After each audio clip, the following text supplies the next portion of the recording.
Ok, on y va. Les dégradés.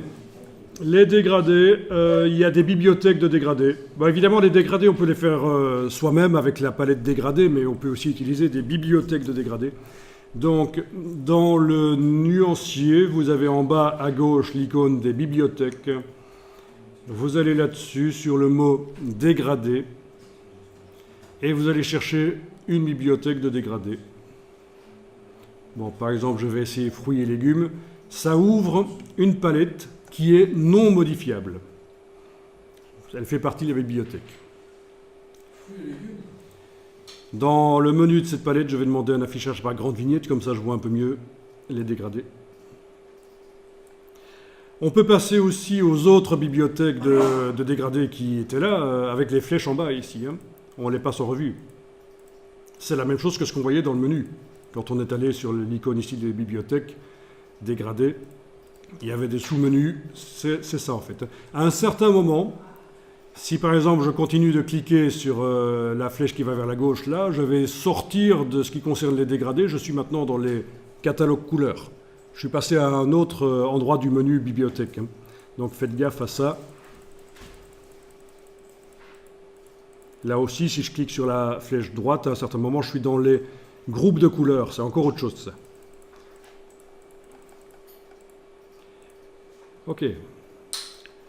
Alors, l'objet est sélectionné. J'utilise par exemple ce dégradé-là ou celui-là, peu importe. Chaque fois que vous choisissez un dégradé dans une bibliothèque ou l'autre, il est intégré à la palette nuancier du document.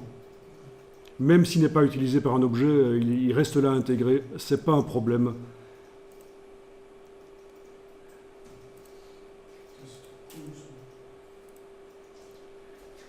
Bien. Une fois que vous avez mis un dégradé, vous pouvez choisir la manière dont il va s'appliquer.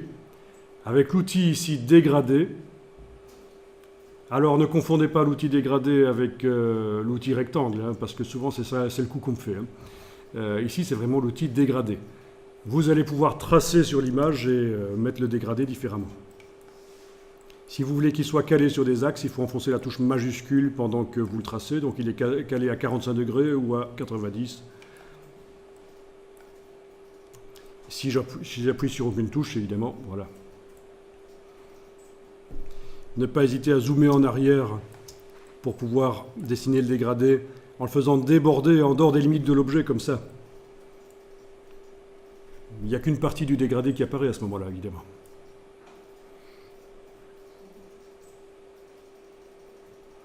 Dans la palette dégradé, menu fenêtre dégradé de couleur, vous allez pouvoir choisir de faire un dégradé qui n'est pas nécessairement linéaire comme ça, mais qui est plutôt radial. Radial. Voilà. Si ça ne vous plaît pas que la couleur qui est au centre, ce soit celle-là, vous pouvez inverser avec ceci. Enfin, voilà, il y a beaucoup plus à dire sur les dégradés, mais c'est une première approche, quoi. En tout cas, voilà, vous voyez que nos deux moitiés de forme n'en font vraiment plus qu'une. Et on peut donc mettre un dégradé sans problème dedans. Ça va ?